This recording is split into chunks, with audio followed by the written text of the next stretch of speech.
Revenge with Karen. I knew something was off when Evan leaned against my cube wall like he owned gravity itself, sipping from his protein shake with that smug MBA smirk like he'd just reinvented logistics by adding emojis to Slack. "You really want to stay late again, Carol?" he said loud enough for the interns to hear. "It's Friday, not a shuttle launch. This isn't NASA. You're replaceable. That word hit the floor like a loose ceiling tile, and for a second, I just stared at him, my terminal screen still blinking with a live migration queue that he didn't even know existed. Behind him, one of the new hires, a kid with a haircut straight out of a TikTok thirst trap, snickered like Evan just dropped the mic. I didn't say anything. I just clicked save on the redirect script and calmly closed the window. Here's what Evan didn't know. Every Friday night for the last 7 years, I stayed late to run log sanitization, sync checks, and hotfix trials. The kind of maintenance that doesn't show up in team meetings or sprint boards, because nobody outside the server room even knows what unscheduled downtime buffer overflow risk means or cares. But they sure notice when trucks stop moving and warehouses can't scan outgoing pallets. That kind of silence, it screams.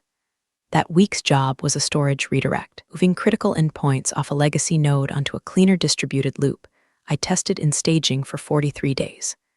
No fanfare, no applause, just cautious prep. Evan thought my late-night request was about overtime.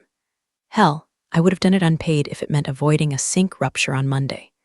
But when your daddy owns the company, and your last job was consulting at a startup that folded after 3 months, nuance isn't your strong suit. I calmly explained why it needed to be done after peak traffic.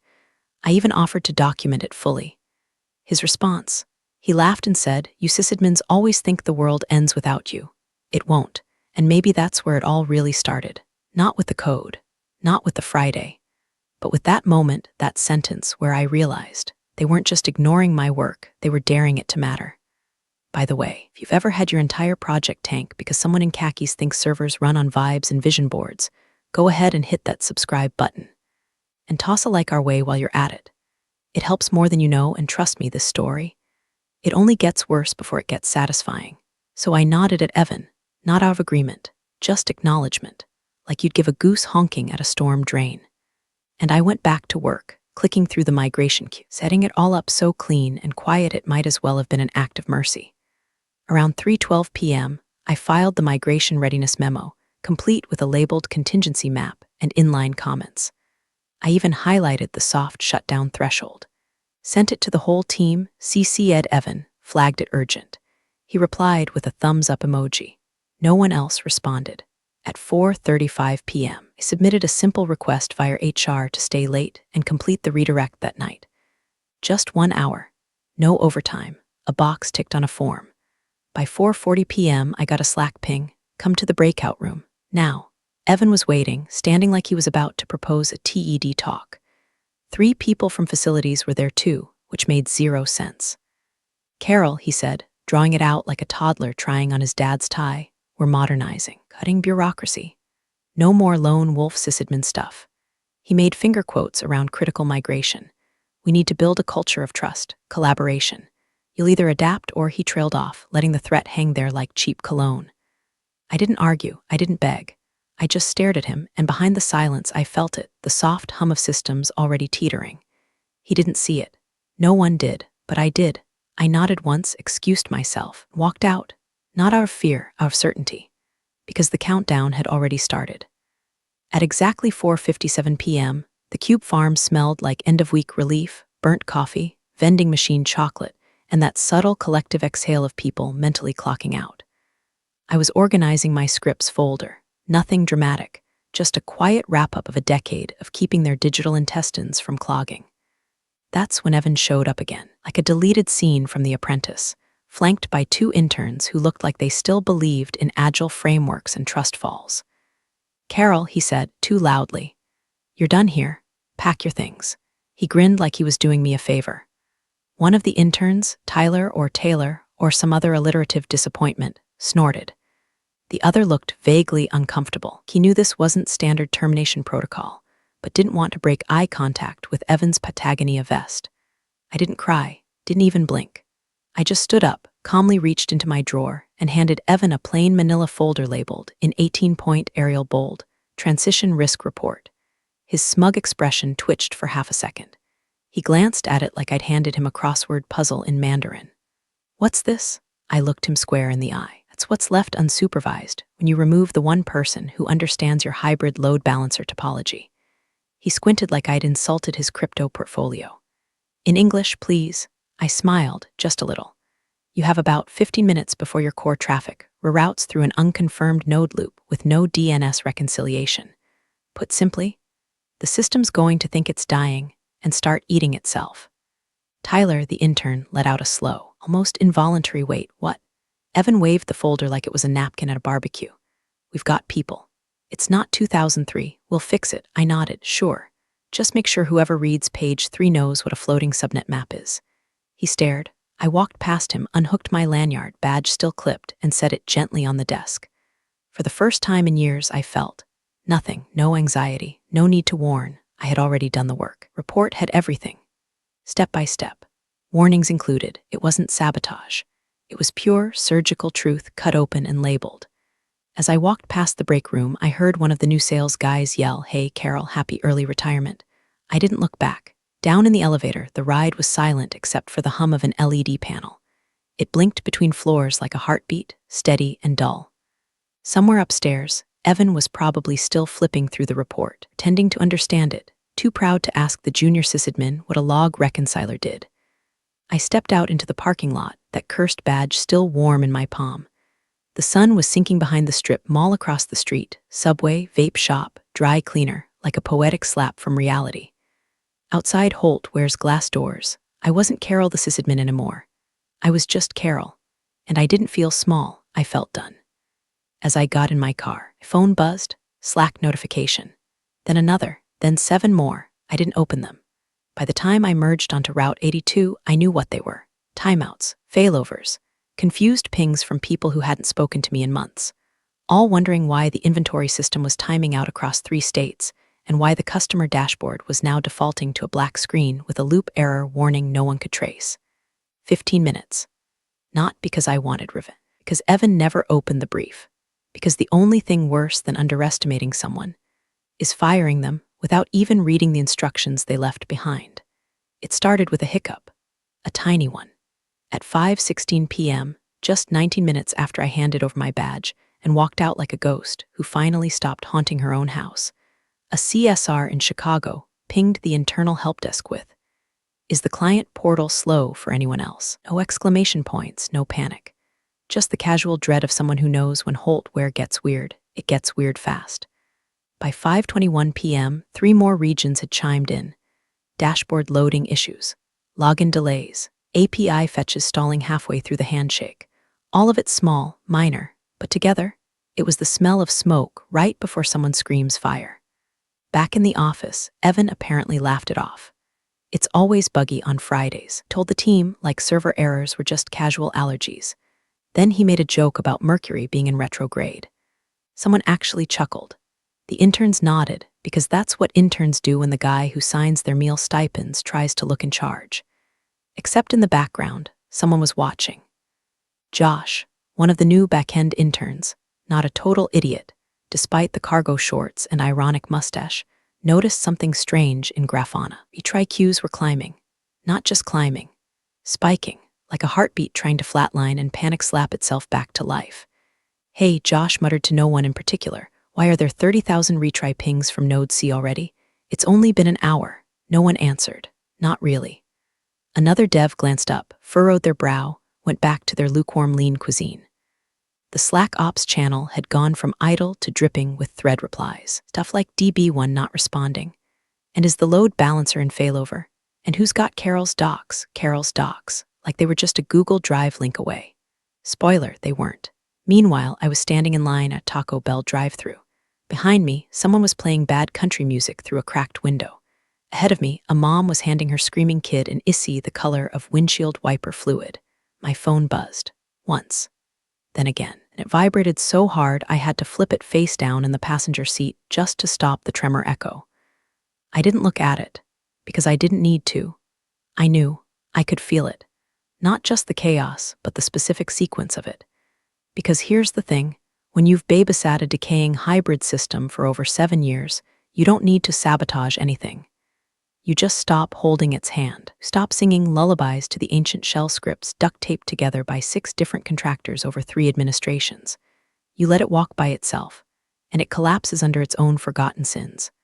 Back inside Holtware, someone had finally found my transition folder. Evan barely glanced at it. Does she list what scripts are still active? Josh again. It's all annotated. But it's kinda like code poetry. There's comments that say stuff like, don't wake the sleeping loop, and only pull this pin if you hate uptime. Jesus, Evan muttered. She was a drama queen. Somewhere on a whiteboard, a junior engineer drew a frantic diagram of the routing structure, eyes wide as they realized that half their internal traffic was looping through a deprecated subnet with an unvalidated redirect flag. That flag, it was set to expire today. Friday, 5:45 p.m. Carol had written the cron job to expire exactly 7 minutes after she handed over her badge. Because of course she had. And here's the best part. Nothing was broken. Nothing had been hacked, deleted, or corrupted. It was just unattended. The kind of quiet system decay that only gets noticed when it starts affecting shipping labels and client SLA timers. My phone kept buzzing. Slack pings, missed calls, one message from Josh that just said, "Did you know this was going to happen?" I didn't reply. I just took my Baja Blast, drove to the overlook near Lake Ridge, and watched the sun set behind the water tower.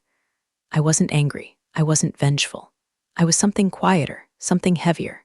The kind of calm that comes after you've warned them, after you've left breadcrumbs in neon paint, and after they lit the damn trail on fire anyway. They thought I was replaceable, but I'd become the gravity. And without me, things were starting to float away. At exactly 6:02 p.m., the first truck driver called dispatch screaming that his tablet showed manifest missing and the barcode scanner wouldn't sync. 3 more calls came within 5 minutes. Then 9. Then a full 52 incoming lines lit up red across Holtware's National Call Center like a Christmas tree on fire. No one could print anything. Orders were showing as fulfilled with no routing data. The warehouses, 10 of them, coast to coast, were grinding to a halt with trucks full of time-sensitive freight and nowhere to send them. At HQ, the sound of panic was oddly sterile. Just the clicking of desperate keys, phones ringing unanswered, and the heavy silence of people realizing this wasn't a glitch. It was a breakdown.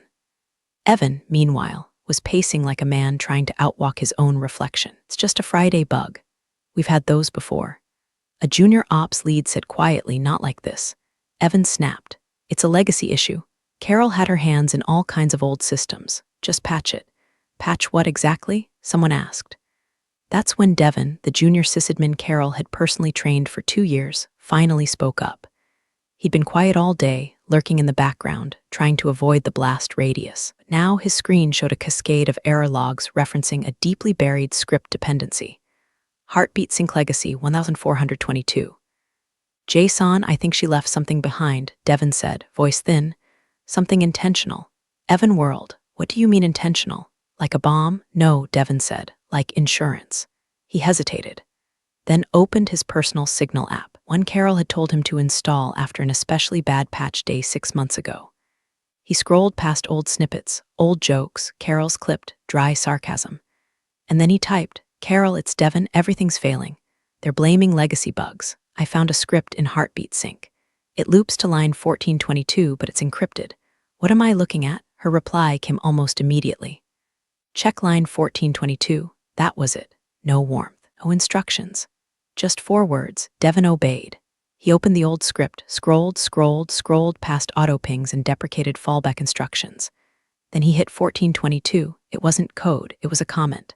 / if you're here, it means they cut me loose before I could finalize the redirect. This is the skeleton key, but use it wrong and it'll trigger a recursive failover. If you don't know what that means, stop now. Tell Evan to call me. If he refuses, walk. You're better than this. Devin's hand hovered over his mouse. Around him, people were yelling. One project manager was in tears because a retail client threatened legal action over a missed shipment window. Another exec was on speakerphone with a warehouse foreman shouting, just print something. Anything. Use paper towels if you have to. Evan stormed into the room. What's the fix? Devin didn't answer. Devin. He turned, finally, and said quietly, she left documentation. but it's written like a riddle. If we guess wrong, the system loops itself into cold shutdown. I don't think she did it to hurt anyone. I think she did it to protect us. From you. Evan's face went red. You think she's some kind of guardian angel. She's a disgruntled sysadmin with a god complex. No, Devon said, standing slowly. She's the only reason this place didn't fall apart sooner. At that moment, I was home. Not pacing, not smirking, just standing at my sink, washing out a coffee mug that still had the company's old logo from 2014. My phone buzzed again. Devon's message. I didn't open it, because all of this was the consequence they'd earned by ignoring not just my warnings, but my design. The system was still running on my spine. And now that I was gone, they were trying to read the bones without a map. They wanted fast fixes, but what I'd built wasn't a switchboard, living thing. And without care, it would rot exactly where it stood. They had the clues, they just didn't have me. The old man was chopping onions when his phone rang. Not his personal one, the legacy landline mounted next to the fridge, the one that hadn't rung in years unless someone at Holt were really screwed up. He wiped his hands on a dish rag and answered with the same voice he used when vendors tried to upcharge him on freight quotes. Calm, flat, dangerous. Yeah, Dad, Evan's voice cracked. We've got a situation. Of course they did. What kind? The staging database overwrote production. A long pause. You mirrored staging onto production? Evan's breath hitched. It wasn't intentional.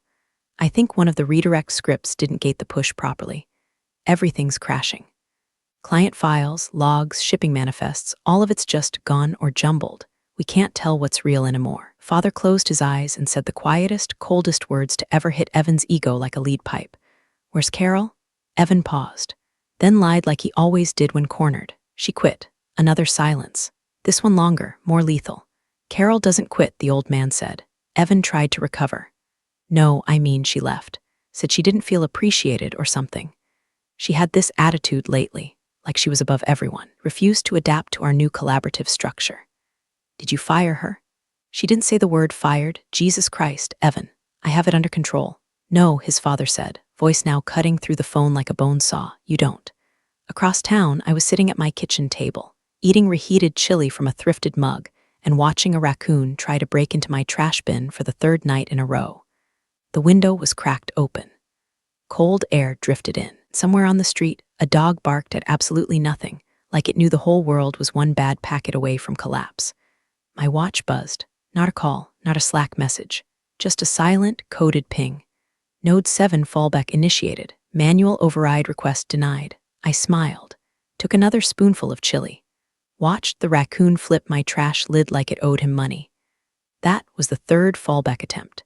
The system had tried to fix itself. It followed the built-in contingencies I'd architected, hand-tuned, encrypted, and annotated with a deep-seated paranoia only 7 years of executive budget cuts and agile workshops could justify. The fallback failed because I'd disconnected the override keys before leaving. Not in malice, just in honesty. Because when they said I was replaceable, I believed them. I let go. Removed my name from the auth maps, left behind clean scripts and redacted breadcrumbs, and one final integrity check, coded into a heartbeat signal that only pinged devices registered under my internal ID. They never asked how many systems still required my signature. They just assumed it would work. Meanwhile, at Holt, where HQ, the junior devs were pulling all-nighters. Evan was rage-refreshing his email and insisting that production staging inversion wasn't a big deal. When the first client threatened to break contract and the second one demanded a penalty clause execution, the board started asking questions. And the founder, the man who built Holtware with calloused hands and sleepless nights, was already on his way. He'd made a lot of mistakes in his life, gave his son too much rope, let modern management dilute the backbone of the company he built. But one thing he never did: underestimate the woman who kept his system alive during 3 server migrations, 4 cybersecurity audits, and a ransomware scare that could have leveled them back in 2019. He didn't need a PowerPoint to understand what was happening. He needed Carol. And he knew, without a doubt, that Carol wasn't coming back, not to clean up someone else's ego. Not this time, not unless she wanted to. Saturday morning, office smelled like desperation and vending machine breath. Evan showed up in joggers, and a Holt where hoodie, face blotchy, hair unwashed, eyes red not from grief, but from the kind of panic that hits when your daddy's company might die on your watch. The junior sysadmins were already on their fourth energy drink. Devin had slept in a conference chair, shoes off, face pressed against a throw pillow that still smelled like budget hotel shampoo. Someone was crying in the bathroom. Someone else was Googling what is a class action clause. Evan burst into the war room like a man with a plan. "We're restoring backups," he barked. "Calling DigiSave now." Devin looked up. "You might want to check the replication logs first." But Evan was already on speaker with the backup firm. "DigiSave rep, sir, your last successful replication to our offsite was 1 moment 9 days ago." Evan blinked. "That's not possible. We do dailies." "Correction," rep said politely. "You did. Someone paused the sync job last Friday. It's marked as a scheduled full node test. Do you want to resume it?" Evan's voice dropped half a pitch. "Why the hell would anyone pause it?" Devin cleared his throat. "Carol, are you telling me she stopped our backups?" Evan snapped. "No. She paused them for a node integrity test. It's actually standard protocol if you're testing redirect pathways. Isolate active replication so you don't corrupt production." She documented it. "Sent an email. Then find the damn email." "We can't." Devin hesitated. "She deleted it from the shared thread when she left." "She can't do that." Devin looked at him. "She had master-level access. She could do anything." The room went cold. Evan turned back to the speakerphone. "How much data are we talking?" "Well," the rep began, "you had a massive surge in transactional volume last weekend, right?" "Yes," Evan snapped.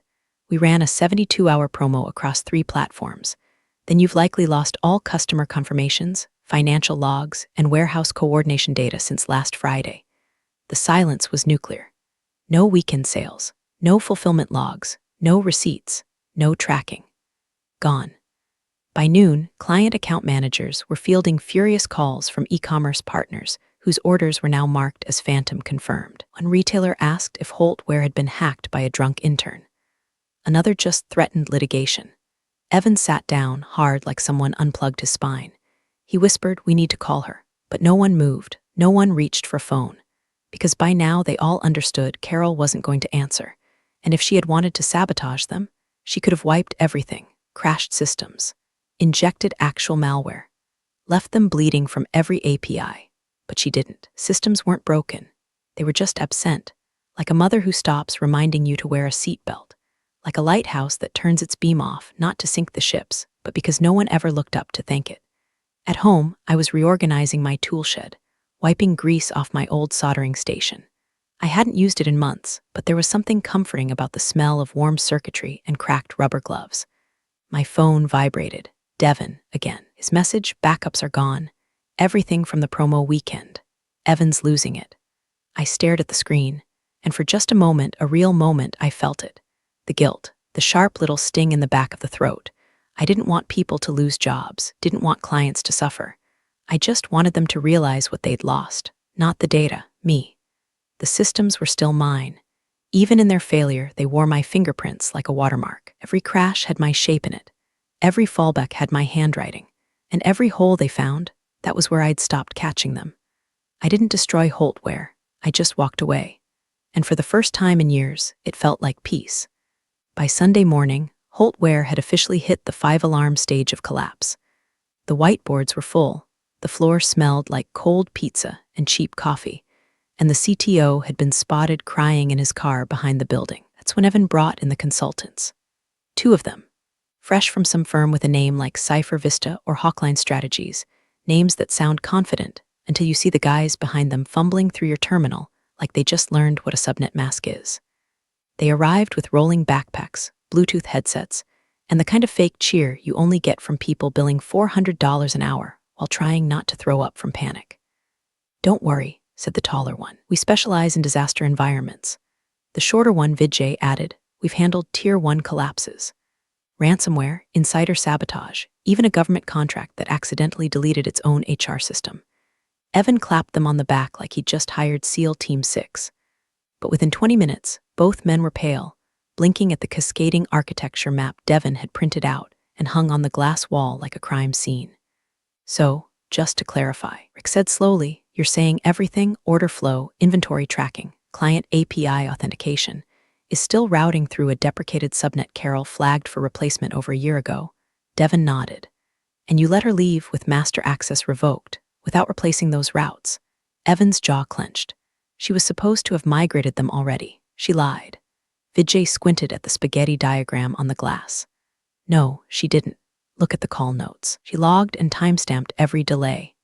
Your sign-off approvals were missing. That's not sabotage. That's ignored protocol. Rick leaned closer to the dependency chart and whistled. This is recursive spaghetti. Every fix you apply triggers 3 broken branches upstream. It's like she nested the whole system in concentric dependencies. You unplug one and 2 others collapse. Can't we just locate the decryption script for the legacy nodes? Evan snapped. Devin winced. That's the thing. Can't find it. What do you mean you can't find it? We found references to it. Dozens. It's called Heartbeat Auth but it's not in the repo, not in backups, not even in her personal sandbox. Maybe she renamed it, Vijay offered, or buried it in an isolated partition. That's when Josh, the intern with the cargo shorts and permanent sunburn, muttered just loud enough to be heard. She said something once about heartbeat pings. Everyone turned. What? Evan asked. She said the system doesn't trust users, it trusts patterns. Like she programmed certain systems to only respond to heartbeat pings. Rick frowned. Like biometric rhythms, Josh shrugged. More like device-based tempo. She had this old smartwatch, never took it off. Said it was her dead man's switch. I thought she was joking. Vijay looked sick. Are you telling me the decryption script might only unlock if a specific ping sequence, tied to her personal device ID, is detected? Devin just nodded. Meanwhile, I was walking through Oak Ridge Park, leaves crunching under my boots, earbuds in but playing nothing. Just silence. Just the hum of wind and the distant bark of some overexcited terrier losing its mind at a squirrel. And beneath it all, my smartwatch pulsed once, then twice, like a phantom heartbeat. They'd tried another override. Probably forced a system-wide key rotation. Wouldn't work. The systems were built to reject unfamiliar rhythms. It wasn't paranoia, it was protection. I didn't smile, not really. I just sat down on a bench near the old water fountain and took out a granola bar. Back at Holt, where the consultants were spinning. Vijay suggested a total system rebuild from clean backups. Devin quietly reminded him there were no clean backups. Rick proposed a fallback to analog, whatever the hell that meant, was promptly ignored. Every fix triggered another failure. Every attempted reroute looped them back into a dependency Carol had either deprecated, encrypted, or never documented in full. Because she hadn't built the system to be immortal. She'd built it to be stewarded. And without her, it was rejecting them, like a body rejecting a transplant. They could patch, they could reboot, they could throw money at consultants until the sun exploded. But without the heartbeat, system would never trust them again. By 7:40 p.m. on Sunday, Holt Ware's boardroom smelled like nervous sweat and cold, rotisserie chicken from a failed catering tray. The emergency meeting was called with 6 hours' notice. Half the members were still in travel clothes. One wore mismatched socks, and the CFO looked like she hadn't slept since Q2. The CEO, James Holt SR, had flown back early from a charity gala in Aspen, walked into the boardroom like a man preparing to sign his own death certificate. He didn't shake hands, didn't sit, just dropped his briefcase onto the table and asked, in the voice that once made venture capitalists gulp water too fast, who revoked Carol's cloud admin credentials. The room froze. Evan, who'd been trying to blend into a beige corner like a nervous fern, finally mumbled, I did. She was overstepping. James blinked once. Explain, she had control over everything, even things she wasn't assigned to. I asked her to delegate, but she wouldn't. She acted like she owned the infrastructure. Someone coughed, not a cold, a warning. That's when Madeline, the only board member who actually read the weekly risk assessments, pulled out a printed audit log. She slapped it down on the table, redacted, annotated, highlighted in surgical precision. She didn't act like she owned it, Evan. She did. Names on every compliance renewal for the past 6 years. Every SOC2 cert. Every multi-region deployment. Every vendor SLA. Every client uptime clause. Every single one. Evan flinched. She didn't share that responsibility. She wasn't allowed to, Madeline snapped. Because your father kept slashing the IT team's budget and funneling it into sales strategy pilots. James didn't say anything, just picked up the log and stared at it like it might apologize.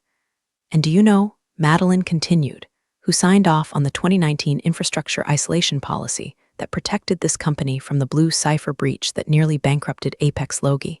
Everyone waited. She did, she answered herself. Carol. And not only that, She predicted the failure vector 6 months before it happened.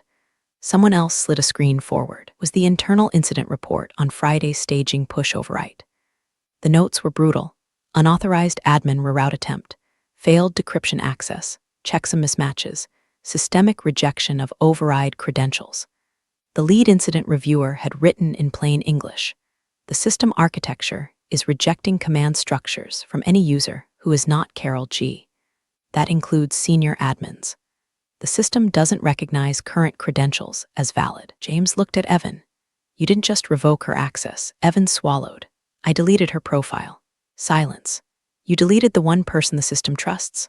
I didn't think, no, Evan, you didn't. Across town, I was sitting on my porch with a cup of lukewarm tea, wrapped in a hoodie older than their new CTO. The sky was purple-black, the air damp, headlights rolling lazily down the street. My cat was trying to murder a moth against the window pane. I was enjoying the peace that only arrives when everything behind you is burning and you're just done watching. My phone buzzed once. LinkedIn. I opened it. Hey Carol, big fan of your incident handling at Holtware. I'm the CTO at Atlas Freight. We're rebuilding our backend and could really use someone with your expertise. Let me know if you're open to a conversation. No emojis, no buzzwords, just quiet recognition from someone who knew what it meant to hold the line, while the rest of the building chased KPIs and motivational posters. I didn't respond. Not yet. I just stared at the message, then looked up at the stars. Back in the boardroom, James finally spoke, voice low and firm. Do we have any system left that she didn't architect? Devon, who'd been brought in to answer tech questions, swallowed hard. No, sir. Even the ones she didn't build. Run through the ones she did. So what can we recover? Devon hesitated, whatever she documented. And what if she didn't? Then we can't. James stood there for a long moment. Then he slowly sat down at the head of the table. And the truth finally hit all of them at once. Carol hadn't been a technician. She hadn't been support. She hadn't been replaceable. She was the system. They just hadn't noticed until she was gone. Monday morning started not with a crash, with a blink, a soft, polite system notification. It didn't scream. It didn't flash red or shake anyone's screen. It simply appeared across every terminal, every client dashboard, every internal monitor like a church bell that rings once before the fire consumes the steeple. Node authentication failed. Master sync disabled. No option to dismiss. No retry button, just the words. And then, nothing. Devon was the first to notice the eerie silence. The room, usually full of beeps and clicks and the soft hum of transactional traffic, felt vacuum-sealed. Even the coffee machine had stopped hissing, like it too was holding its breath. He whispered, "What the hell just happened?" Rick, the overpriced consultant, looked like he'd just been slapped with a frozen trout. It's not just a failover, it's a root-level rejection. The system just shut the gates. Why would it do that? Evan barked. Vijay, pale and sweating, read the logs aloud. Heartbeat pattern invalid. Node trust revoked. Master sync terminated. Evan's voice cracked. So, reset the master. Re-establish sync. You don't get it, Rick snapped, panic now replacing polish. The master node doesn't exist anymore. It's offline, it's gone, and the secondary nodes, they were slaves to that sync key. Without it, they don't know each other exists. Devon whispered, it killed the brain. And then came the noise. Phones exploding off the hook. Clients screaming. Emails pouring in, subject lines in all caps. Order system down, can't log in, error 503 worldwide, refunds. Where's our data? In the boardroom, James Holt stood facing the wide office windows, watching the city start its week like any other Monday, oblivious to the digital avalanche behind him.